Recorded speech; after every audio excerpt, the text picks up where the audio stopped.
Break नंतर महत्त्वाची बातमी समोर येते। भारत पाकिस्तान हल्ल्यात भारतीय जवान शहीद झालेले आहेत। भारतीय जवान मुरली नाईक शहीद झालेले आहेत। मुरली नाईक हे महाराष्ट्राचे सुपुत्र आहेत। घाटकोपरच्या कामराज नगर इथले ते रहिवासी आहेत। आज पहाटे 3 वाजता एलओसीवर झालेल्या हल्ल्यात त्यांना वीरमरण आलेले आहे।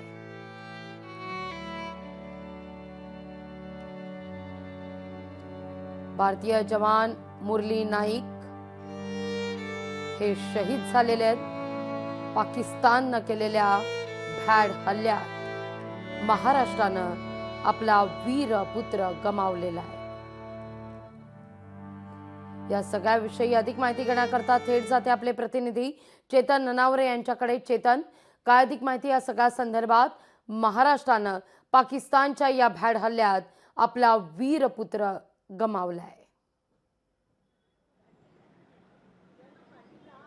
निश्चित लागवी जी प्राथमिक माहिती समोर येत आहे, मुरली नाईक जे जवान शहीद झालेले आहेत ते मूळचं त्यांचं गाव मात्र आंध्र प्रदेश होतं आणि आंध्र प्रदेशचे मुख्यमंत्र्यांसहित आता राज्यपालांनीही त्यासाठी श्रद्धांजली व्यक्त केलेली आहे।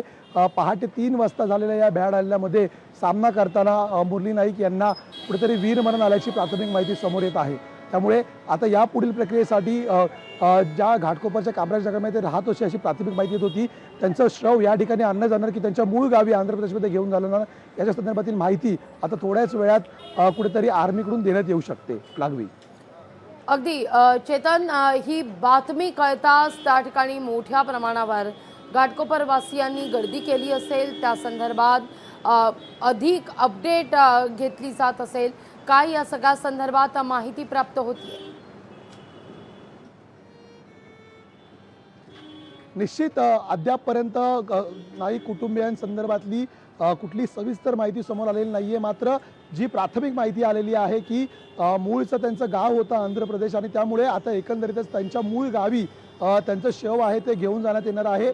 परिणामी आता हळहळ व्यक्त होत आहे महाराष्ट्रामधून, कारण जी प्राथमिक माहिती येत होती की ते घाटकोपरमधील कामराज नगर या ठिकाणी वास्तव्यास होते। त्यामुळे ज्यावेळी ते जवान म्हणून रिक्रूट झालेले होते त्यावेळी सुद्धा आता ते या ठिकाणी राहत होते की पुन्हा मूळ गावी स्थायिक झालेले होते, या संदर्भातल्या कुठलीही माहिती अद्याप आलेली नाहीये। मात्र लष्कराकडून जी माहिती देण्यात आहे की त्यांचं शव आहे ते मात्र आता त्यांचं पार्थिव आहे ते मात्र त्यांच्या मूळ गावी घेऊन जाण्यात येणार। त्यामुळे आंध्र प्रदेशमध्ये सुद्धा आता मोठ्या प्रमाणामध्ये हळहळ व्यक्त होत आहे। स्वतः राज्यपाल असतील आंध्र प्रदेशचे किंवा मुख्यमंत्री असतील, त्यांनी या संदर्भात आपल्या संवेदना व्यक्त केलेल्या आहेत। निश्चित लोकशाही मराठी ऐका, पहा, जागरूक रहा।